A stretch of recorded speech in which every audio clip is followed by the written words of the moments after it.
Dans la suite du débat, la parole est à Monsieur Jean-Claude Tissot pour le groupe socialiste et républicain et pour 5 minutes. Vous avez la parole, cher collègue.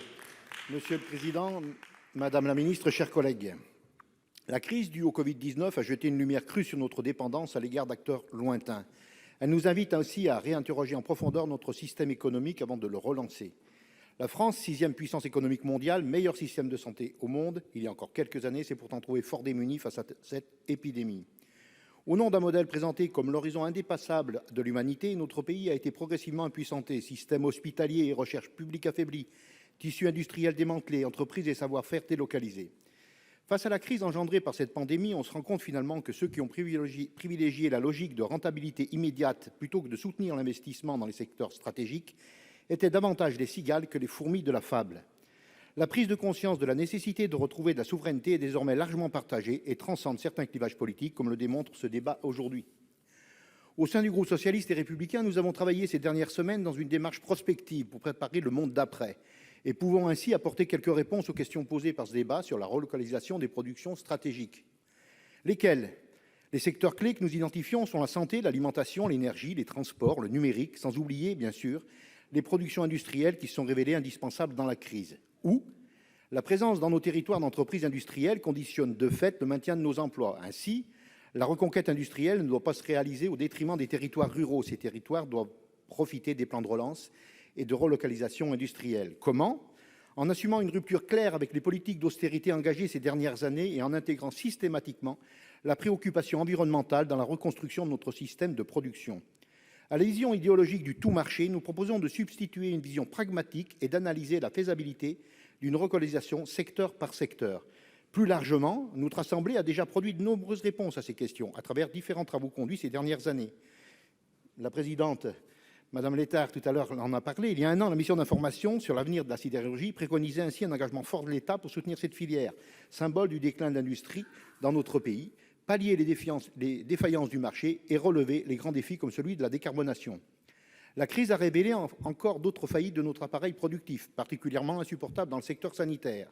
Dans de tels cas, la reprise de contrôle doit passer par une nationalisation. C'est dans ce sens que notre groupe a déposé une proposition de loi portant nationalisation des entreprises Luxfer, Famar et Péters Surgical. Et d'ailleurs, Madame la Ministre, à ce sujet-là, je les avais déjà interrogés.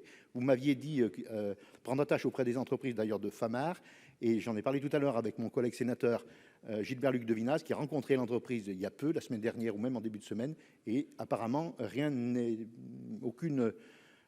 aucun travail n'est engagé avec le gouvernement. Mais vous allez peut-être pouvoir me répondre directement. En décembre dernier, la proposition de résolution de notre collègue Françoise Laborde sur la résilience alimentaire de nos territoires s'est avérée particulièrement visionnaire.